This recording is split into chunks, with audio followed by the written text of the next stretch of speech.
persembahan berhala kita tahu. Kita semua mempunyai pengetahuan. Pengetahuan yang demikian membuat orang menjadi sombong, tetapi kasih membangun.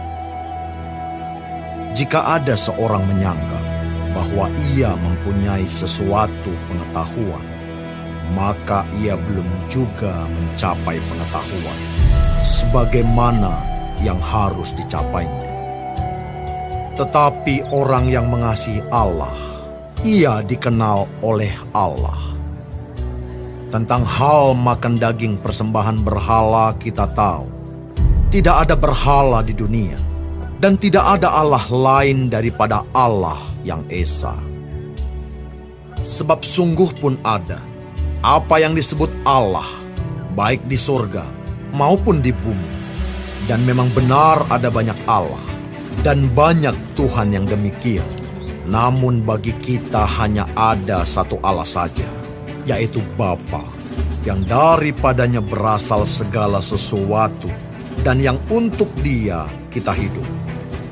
Dan satu Tuhan saja, yaitu Yesus Kristus, yang olehnya segala sesuatu telah dijadikan, dan yang karena Dia kita hidup. Tetapi bukan semua orang yang mempunyai pengetahuan itu. Ada orang yang karena masih terus terikat pada berhala-berhala, makan daging itu sebagai daging persembahan berhala. Dan oleh karena hati nurani mereka lemah, hati nurani mereka itu dinodai olehnya. Makanan tidak membawa kita lebih dekat kepada Allah. Kita tidak rugi apa-apa kalau tidak kita makan, dan kita tidak untung apa-apa kalau kita makan. Tetapi jagalah supaya kebebasanmu ini jangan menjadi batu sandungan bagi mereka yang lemah. Karena apabila orang melihat engkau yang mempunyai pengetahuan sedang duduk makan di dalam kuil berhala, bukankah orang yang lemah hati nuraninya itu dikuatkan untuk makan daging persembahan berhala? Dengan jalan demikian, orang yang lemah, yaitu saudaramu, yang untuknya Kristus telah mati, menjadi binasa karena pengetahuan. Jika engkau secara demikian berdosa terhadap saudara-saudaramu dan melukai hati nurani mereka yang lemah, engkau pada hakikatnya berdosa terhadap Kristus. Karena itu, apabila makanan menjadi batu sandungan bagi saudaraku, aku untuk selama-lamanya tidak akan mau makan daging lagi, supaya aku jangan menjadi batu sandungan bagi saudaraku.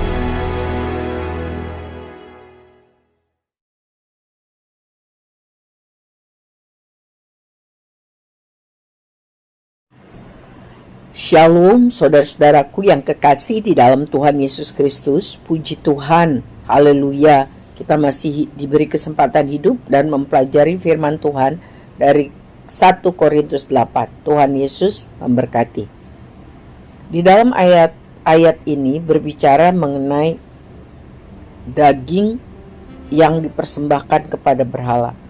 Di ayat 1 ditulis tentang daging persembahan berhala. Kita tahu kita semua mempunyai pengetahuan. Pengetahuan yang demikian membuat orang menjadi sombong, tetapi kasih membangun.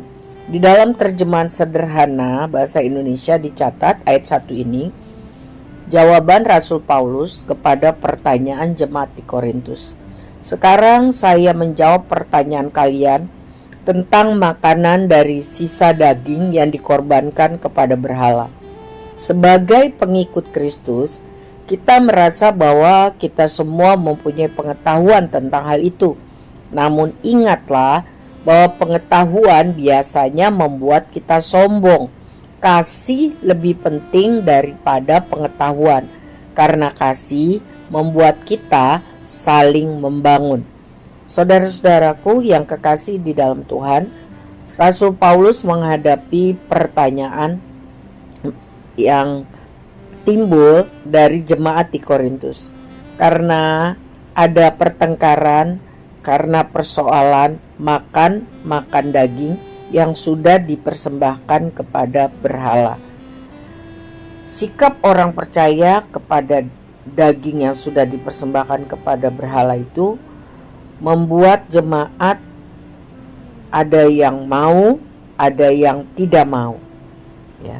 Jemaat yang sadar bahwa tidak ada Tuhan selain daripada Allah yang hidup dan benar, bahwa berhala atau ilah-ilah itu mati, ya, mereka tidak ada masalah untuk memakan makanan itu.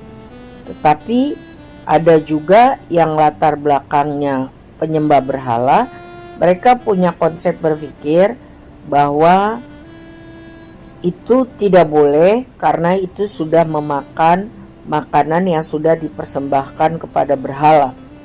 Pengetahuan pengertian yang berbeda itu menimbulkan batu sandungan antara yang satu dengan yang lain. Paulus mengingatkan bahwa Allah itu adalah Esa, satu. Tidak ada ilah-ilah lain.